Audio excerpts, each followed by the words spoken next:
N'achète surtout pas cette caméra, je sais que tout le monde vous la conseille et on la voit partout, d'ailleurs je suis le premier pigeon à l'avoir acheté.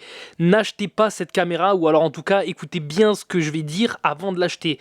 Déjà moi si je l'ai acheté c'est pour faire, vous savez, les vues drone hyper stylées sur la voiture, comme ça donne là tu vois. Donc tu vas me dire ouais mais c'est sympa et tout. Oui c'est vrai, pour faire une vue aérienne de la voiture c'est bien.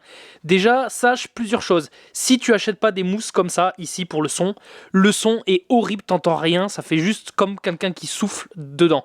Donc déjà c'est insupportable.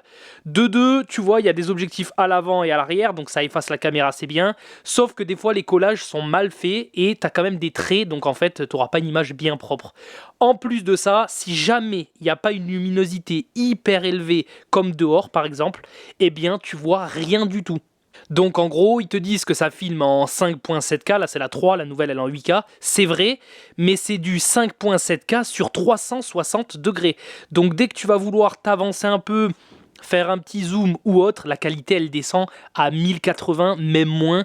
Donc en fait tu te retrouves avec une caméra qui a l'air géniale au début, mais en fait tu peux pas faire de zoom, tu peux pas filmer s'il fait pas hyper clair ou il n'y a pas un plein soleil. Quand tu es dans la voiture, juste les ombres de la voiture tu vois rien. Donc moi je vous le dis, hein, je l'ai payé avec le kit complet et tout, il y a quasiment 800 € de matos en tout, et en fait je l'utilise jamais parce qu'elle me sert à rien. Donc faites bien attention à ce qu'on vous montre sur internet les gars.